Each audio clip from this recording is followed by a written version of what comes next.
ক্ষতি হচ্ছে ভারতের নিরীহ মানুষের।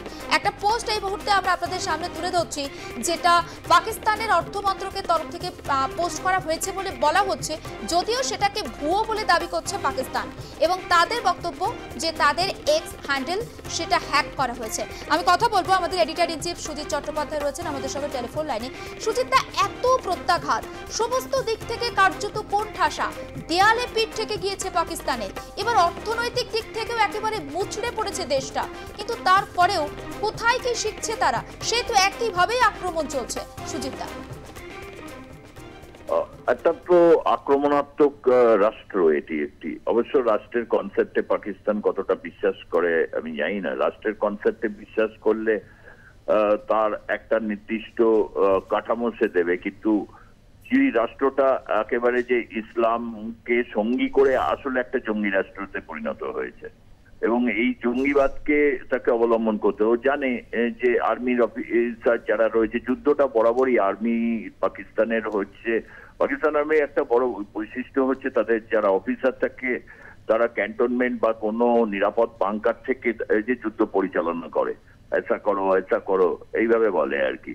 যুদ্ধটা করে রেঞ্জাররা, এবং হচ্ছে ভাড়াটে হিসাবে কাজ করে এই যে বিভিন্ন মাদ্রাসা বা বিভিন্ন থেকে ট্রেন্ড হওয়া, তারপর হচ্ছে লস্করি তৈবা, জৈশ ই মোহাম্মদ, হিজবুল মুজাহিদিন, এরকম নানা রকম অর্গানাইজেশন নানা রকম পদ্ধতি অবলম্বন করে, জানছে যে একেবারেই নিশ্চিত, কিন্তু সেই নিশ্চিত পর্যায়ের আগে পর্যন্ত তারা কখনো স্বীকার করে না।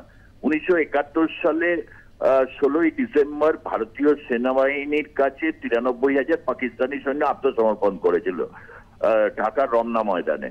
তার আগের দিন যেটা 15ই ডিসেম্বর 1971 সালে, সেদিনও পর্যন্ত পাকিস্তানের যিনি কমান্ড করছিলেন সেনাবাহিনীকে, নিয়াজি, তিনি তখনও বলছেন যে আমরা জিতছি, এবং হচ্ছে যুদ্ধ যদি যতদিন চলতে হয় চালিয়ে যাবো, এবং যুদ্ধে আমরা জিতবই।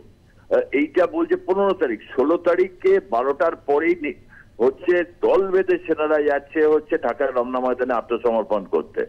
গতকালই আমরা দেখেছি যে একটা এরকম মানে আঘাত করার পর, যখন প্রত্যাঘাতের সময় যখন ভারতীয় সেনাবাহিনীর, বিমান বাহিনীর, নৌবাহিনীর সমস্ত যখন টর্পেডো, মিসাইল, ক্রুজ সমস্ত যখন আছড়ে পড়ছে, ড্রোন বলে যখন যাচ্ছে, তখন কার্যত রণভঙ্গ দিয়েছে।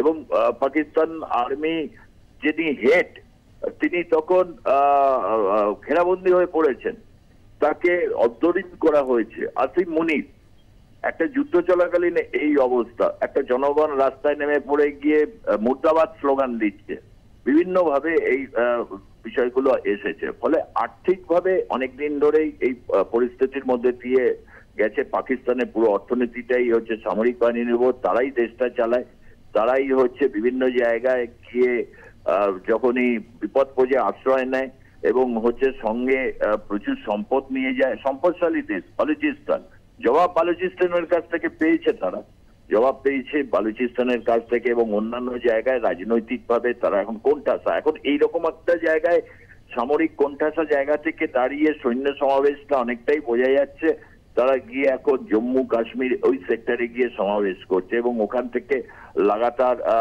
করছে। এটা পাকিস্তানের চালু অভ্যাস, মানে সে মানে পুরোপুরি ভাঙবে কিন্তু তবু সে মচকাবে না, এই নীতিটা নিয়ে এসে চলে, এবং সারা বিশ্বকে একটা বিভ্রান্ত করার চেষ্টা করে এটা বলে যে ভারত একটা আগ্রাসী দেশ, ভারত তাদেরকে পুরো তার সংস্কৃতিকে গিলে খাচ্ছে এরকম বলে। এবং এই আসিম মুনির 22 তারিখে এই ঘটনা ঘটার আগে সে দ্বিজাতি তত্ত্বের একটা ভয়ঙ্কর একটা বান ছুড়েছিল, এবং 22 তারিখ ঘটনা ঘটিয়ে গোটা ভারতবর্ষে একটা সাম্প্রদায়িক দাঙ্গার পরিস্থিতি তৈরি করতে চেয়েছিল।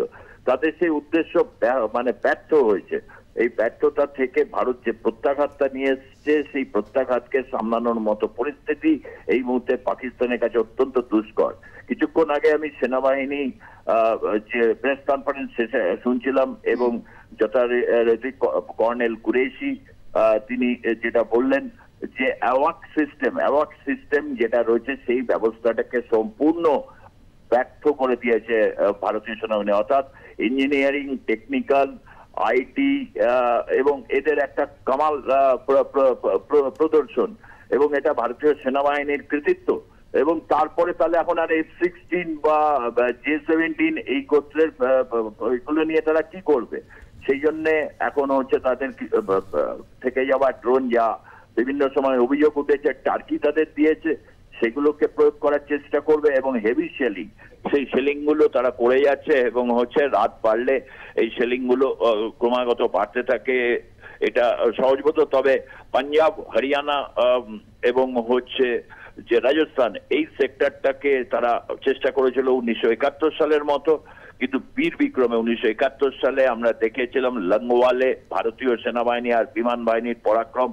অসম যুদ্ধে সেদিন ভারতীয় সেনাবাহিনী এক অসাধারণ বীরত্বের লড়াই দিয়েছিল, যা আমাদের হিন্দি সিনেমা বর্ডারে আমরা সেই ঘটনাটাকে কেন্দ্র করে অসাধারণ একটা হিস্টোরিক্যাল ছবি নির্মিত হয়েছিল।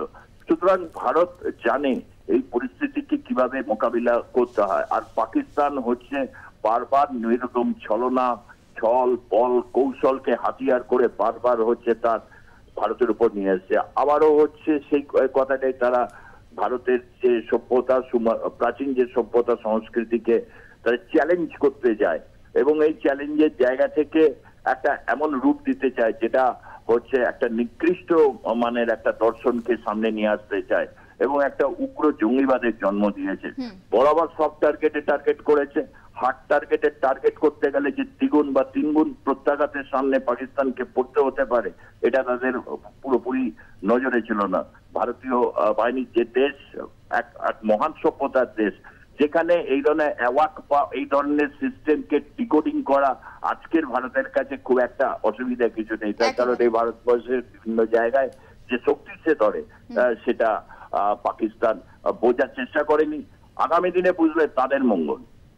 বেশ, নজর থাকবে সুজিতদা, পরে আবারও কথা হবে। আপাতত ধন্যবাদ। এবং পাকিস্তানের আক্রমণে বা পাকিস্তান ভারতের আক্রমণে কার্যত নাস্তানাবুদ। পাকিস্তানের অর্থনীতি একেবারে তলানিতে গিয়ে ঠেকেছে, দেয়ালে পিঠ ঠেকে গিয়েছে পাকিস্তানের, কিন্তু তারপরও বারবার হেভি শেলিং চলছে সীমান্তবর্তী এলাকায়। এবার সফট টার্গেট, ঠিক যেমনটা সুজিতা বলছিল, সাধারণ মানুষকে তারা নিশানা করছে, তাদের লক্ষ্য করে তাদের গোলাবর্ষণ চলছে, ঘরবাড়ি ধ্বংস হচ্ছে। ভারত স্পষ্ট জানিয়ে দিয়েছে, যদি এইভাবে পাকিস্তান চালিয়ে যেতে থাকে ভারতও জবাব দেবে, বসে থাকবে না। কিন্তু সবথেকে যেটা বড় প্রশ্ন, পাকিস্তানের পাশে কি দাঁড়াবে বিশ্বের কোনো দেশ? পাকিস্তান কি কাউকে সঙ্গী হিসাবে পাবে? তাদের এই যে অর্থনৈতিক সংকট, কেউ কি তাদের অর্থনীতিকে সাহায্য করবে চাঙ্গা করার জন্য? আমরা কথা বলছিলাম বিভিন্ন বিশেষজ্ঞদের সঙ্গে। হ্যাঁ, হয়তো অনেকে সাহায্য করবে, কিন্তু কোনো অস্ত্র কেনার জন্য কিংবা জঙ্গি গোষ্ঠী তৈরি করার জন্য নয়। সাধারণ মানুষ, আম জনতার মুখে খাবার তুলে দেওয়ার জন্য হয়তো কেউ এগিয়ে আসবেন ঠিকই।